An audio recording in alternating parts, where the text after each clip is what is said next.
Anong ganap sa mundo ng showbiz? Matapos mag-alala ang mga fans sa pagkalat ng isyong posibleng hiwalay na sila ng kanyang boyfriend na si Marco Gumabaw, nagparamdam sa social media si Christine Reyes at binati ang kanyang BF. Nauna rito, sa Instagram post ni Marco sa kanyang ika-30th birthday kahapon August 14, maraming netizen ang naghanap kay Christine.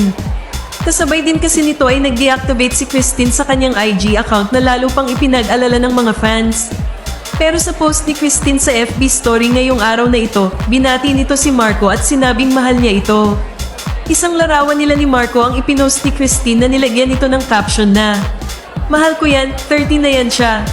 Nakahinga naman ng maluwag ang mga followers ni Christine dahil pinatunayan daw ng aktres na okay pa sila ni Marco.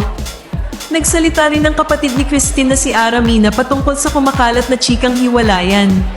Sa panayam ng Philippine Entertainment Portal o PEP kay Ara, natatawang sinabi raw nito na okay ang magkasintahan at hindi pa hiwalay. Naka-social media detox daw ang kapatid dahil tutok ang atensyon nito sa upcoming Metro Manila Film Festival movie entry ni Vic Soto at Piolo Pascual ngayong 2024. Anong ganap sa mundo ng showbiz? Nagdulot ng kontrobersya ang 2024 Metro Manila Film Festival gabi ng pananaw matapos mapansin ng tila hindi inaasahang reaksyon ni Sue Ramirez at Christine Reyes nang ideklara si Ruro Madrid bilang Best Supporting Actor para sa pelikulang Green Bones. Ang dalawa, kasama si Manila Vice Mayor Yul Servo, ang nagpresenta ng naturang award. Habang binabasa ang mga nominado, 2 beses na nabanggit ang pangalan ni Sid Lucero para sa kanyang mga pagganap sa Tupac at The Kingdom.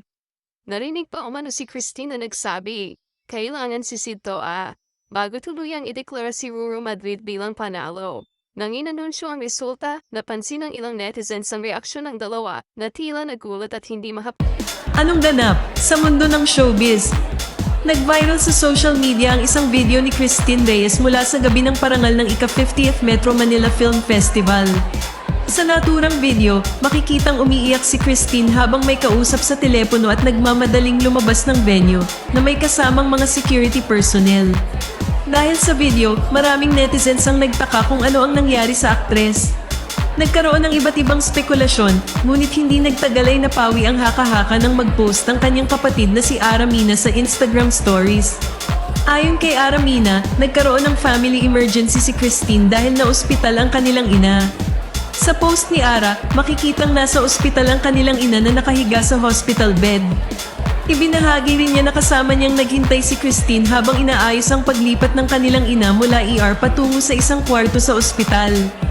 Earlier, I was with my sister Christine as we waited for our mom to be transferred from the ER to her room.